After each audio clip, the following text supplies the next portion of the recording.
Hi everyone, good evening. It's such an honor to share our son Marcello's journey with you today. His story is one of courage, hope, and resilience, qualities that inspire us every single day, and I hope it touches your hearts as it has ours. Marcello was only 18 months old when we noticed something strange. His left eye began to drift, and like any concerned parents, we rushed to get an appointment. But it was during the height of the Delta wave of COVID, and it took us 2 agonizing months to finally see a specialist. At first, we weren't overly worried. We thought maybe he just needed glasses and eye patch, just like my husband did. We never imagined it could be something serious as Coats disease. Like so many others, we had never heard of it. The day of Marcello's appointment is one I will never forget. Dr. Bo at Santa Clara Kaiser spent 45 patient minutes examining his little eyes. No easy task with a wiggly toddler. Then she noticed something unusual, yellow spots in his eye. I still remember her calm voice as she asked us to wait while she brought in a specialist, Dr. Moreau. Without alarming us, she had us wait for a pediatric ophthalmologist who deals with cases like Marcello's. When Dr. Moreau looked at Marcello's eyes, my heart sank. His face said it all before he even spoke the words, "I think your son might have Coats disease."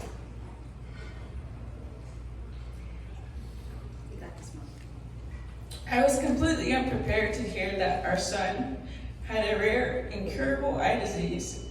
Everything felt like a blur as he explained that Marcello needed to be put under anesthesia so they could examine the back of his eye, and if it was possible to start laser treatment immediately.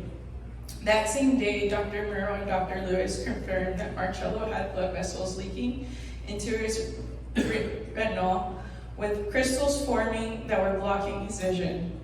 We were terrified, but we knew we had to act. The first year was the hardest. Marcello had 4 laser surgeries on his left eye. I can't even begin to describe the helplessness we felt, fighting through applying eye ointment, patching his eye, and struggling to get him to wear it. We even had to be creative to convince him, which led me to write my first bilingual children's book, El Pirata y su Parche Mágico, The Pirate and His Magical Eye Patch, which I can happily say we've donated the proceeds from that book to the Coats Foundation.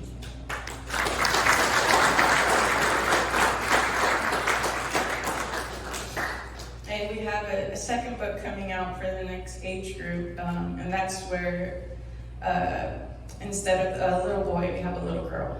Yay. As parents, you want to protect your children from the world, but sometimes you're faced with battles you never see coming. My husband and I both have studied fields like robotics, mathematics, and engineering. We're used to solving problems, but this was something we couldn't fix. I can't count the number of nights we lay awake asking ourselves the same questions over and over. Did we catch it in time? Is it getting worse? Are we doing enough? We clung to the words of Dr. Moreau and Dr. Lewis, who told us to stay hopeful even when everything felt so uncertain. And hope is what kept us going. We found strength in connecting with other families at the Jack McGovern Coats Disease Foundation annual 5K walk. Stories that shared fears and their unshakable hope that reminded us that no matter what, Marcello's life would be full of joy, playing soccer, running, dancing, and making homemade pasta with me in the kitchen. By the time of his 4th procedure, we finally received the news that we had been praying for. Marcello's eye had reabsorbed the crystals, the leaking had stopped, and the retina was safe. Marcello, now 4 years old, is more vocal. For the first time, he told us that he can't see that well in his left eye. While his vision is not perfect, it was saved. He now wears his glasses and still patches for a few hours each day. We are beyond grateful that he can see. We named our son Marcello because it means young warrior. And that's exactly what he is, a warrior, a Coats warrior, a child who fights and doesn't give up. Coats disease currently has no cure, but Marcello is a living proof that with awareness, early detection, and treatment, community support, and the incredible work of dedicated doctors, a child's vision can be saved. Thank you for hearing our story. Thank you to the Coats Disease Foundation for your tireless work, and all of you for your generous donations. You made a lasting impact on our lives and so many others. From the bottom of our hearts, the Montesinos Millan family, we promise to continue raising awareness of Coats disease and to help other families like ours. Thank you.